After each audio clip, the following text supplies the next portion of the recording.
dans un premier temps, je pense que voilà, c'est un peu l'erreur que fait tout le monde, c'est-à-dire que tout le monde commence en sens inverse. C'est-à-dire que quand on est nouveau, quand on commence le trading, on a envie de mettre tout de suite en application ce qu'on a cru comprendre, pu comprendre, et on a envie de trader. Et en fait, on tombe dans ce qu'on appelle l'overtrading, qui fait souvent partie des scalpers du scalping, alors que c'est un peu ce qu'il y a de plus difficile. C'est ce qui demande émotionnellement et psychologiquement le plus de discipline, qui demande le plus de ressources, le moins de droit à l'erreur.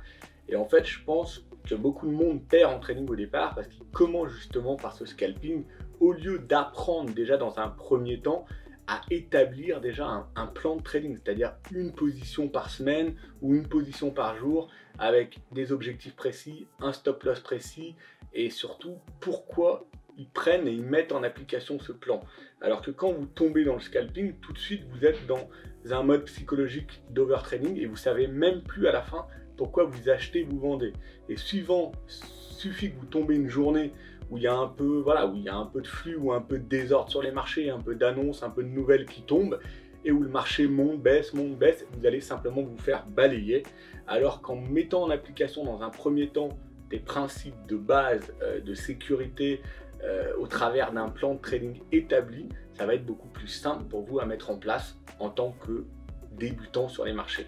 Donc dans un premier temps, je pense vraiment se concentrer plus sur l'intraday swing, ce que j'appelle l'intraday swing, c'est-à-dire souvent on peut prendre une position en intraday pour avoir une entrée meilleure et la transformer derrière en swing, puisque vous l'aurez bien compris, le but en trading pour gagner de l'argent, c'est à la fois savoir couper et prendre ses pertes, mais aussi laisser courir ses gains et donc une position.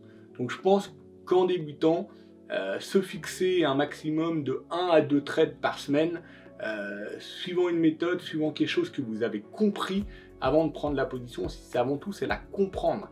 Il faut s'éduquer, comprendre pourquoi vous faites ça, pourquoi si ça va là, ça serait invalidé, et si ça va là, alors ça vous permet de gagner.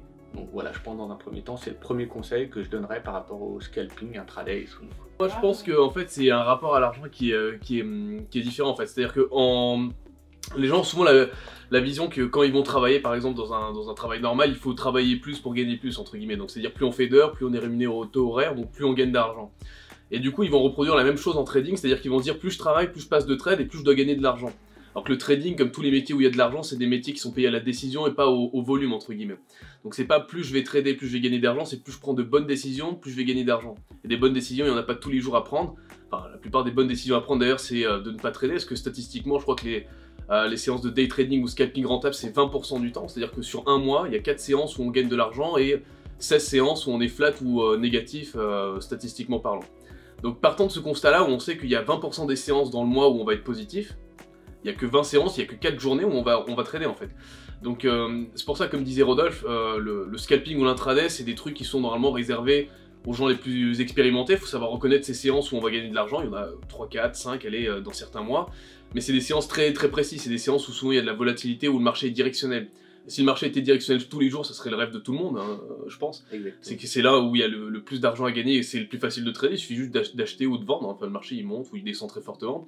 Mais la plupart du temps il est en range, 70% du temps il est en range. Donc 70% du temps normalement on ne fait rien en fait. Et quand bien même en étant expérimenté, le gros risque en fait en multipliant les prises de décision, en tombant un peu dans le scalping intraday relativement intensif, c'est de soi-même se faire piéger psychologiquement par ce qu'on appelle l'excès d'adrénaline un peu. C'est-à-dire que vous tombez dans le marché, vous tombez dans un excès de confiance ou un excès de prise de décision et ça se transforme souvent en n'importe quoi.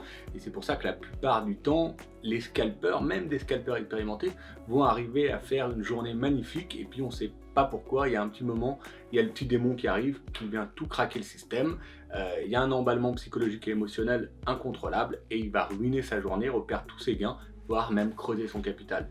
Donc dans un premier temps, essayez de mettre le scalping et l'intraday scalping de côté et essayez de vous former à comprendre comment établir un plan de trading et une prise de décision de temps en temps sur un actif où il y a une belle tendance qui se met en place. Et moi j'ai même un petit hack entre guillemets, une petite technique pour ces journées-là. Moi ce que je fais c'est que j'ai toujours en fait un petit compte démo que j'ouvre. Et c'est un compte démo entre guillemets défouloir parce qu'on a tous la pulsion de cliquer entre guillemets. Donc c'est soit un compte démo, soit un petit compte réel avec 500 ou 1000 euros, mais on sait qu'on va les défoncer. Et le but c'est quoi de ce compte là, c'est que c'est un compte où on fait n'importe quoi. Donc psychologiquement en fait toutes les conneries qu'on a envie de les faire, on les fait sur ce petit compte là. Donc on garde un compte où on a plus d'argent, où on est entre guillemets propre, où on applique un trading entre guillemets militaire, systématique, etc. Et un petit compte de trading vraiment défouloir, c'est un peu comme le ticket de paris sportif, le petit match où on parie, et sur ce compte là on fait vraiment n'importe quoi. On met des tailles de position qui n'ont rien à voir, des leviers n'importe comment, et ça c'est un bon système. Soit vous ouvrez un petit compte démo, il n'y a pas d'argent dessus, vous avez votre compte réel, soit vous mettez un peu d'argent réel pour avoir des sensations, mais pas trop non plus, et vous vous défoulez là-dessus. Comme ça, vous aurez votre session scalping intraday, mais ça vous coûtera pas cher, et vous aurez votre compte de trading systématique où là vous avez vos règles, et normalement le capital il devrait évoluer de la bonne façon. Et enfin, autre chose, apprendre à quitter les écrans. Très difficile, une des choses les plus difficiles, c'est-à-dire vous fixez par exemple un maximum de pertes par jour. Alors moi je le fixe à 2 par exemple, c'est déjà beaucoup, mais je dis n'importe quoi, même 2 à 3 par semaine. Au bout de 2 ou 3 pertes, être capable d'apprendre à fermer ses écrans, fermer sa plateforme, aller faire un peu de sport, changer les idées et tout.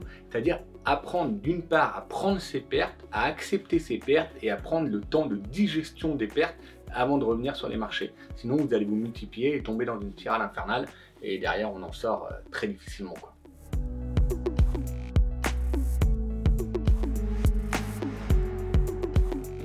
Moi, personnellement, ouais, c'est exactement ça. Voilà. Après, moi, j'ai commencé directement par scalping day trading pendant 1 ou 2 ans, et après, j'ai compris que le swing, c'était déjà beaucoup plus simple, ça prenait beaucoup moins de temps, et au final, on gagnait plus d'argent en faisant moins d'efforts, donc au final, c'est une belle conclusion. Après, on apprend tous de ces erreurs, on en a tous fait des différentes. Moi, les erreurs, c'était à un autre moment, c'était il y a plus longtemps, c'était en 2007, donc il y a bientôt 12 ans, c'était sur le marché des options. Moi, mon erreur, ça a été plutôt un excès de confiance, où je pensais avoir compris et acquis un mécanisme sur le marché des options qui me permettrait de devenir très très riche très rapidement, qui m'a permis, je l'ai déjà raconté cette histoire, je m'en suis jamais caché, vous pouvez la retrouver dans mes comptes de société à l'époque, où j'étais passé de 50 000 € à 900 000 € très rapidement, on va dire entre 3 et 6 mois, je sais plus, 5-6 mois peut-être, et excès de confiance, excès de, voilà, je crois que le trading c'est facile, je crois qu'en multipliant les opérations, vu que ça gagne depuis 5-6 mois, ça va être qu'exponentiel, et puis le marché vous rappelle à l'ordre, et en 24 heures, j'avais tout perdu sur ce même marché des options. Donc l'erreur à faire, c'est aussi un excès de confiance, et aussi d'être dans une période où parfois tout vous réussit, et repasser de la période où tout vous réussit à une période où, comme par hasard, on ne sait pas pourquoi, beaucoup de choses se passent moins bien. Le facteur chance, même s'il n'y a pas de chance, mais il en faut quand même toujours un petit chouïa, c'est pas ce qu'on appelle la chance, mais un peu de la réussite, change de côté. Et c'est peut-être ces périodes-là qu'il faut apprendre à digérer au mieux pour pas tout reperdre ce qu'on a gagné, et plutôt se reconcentrer et repartir de l'avant un peu plus fort en laissant passer un peu de temps.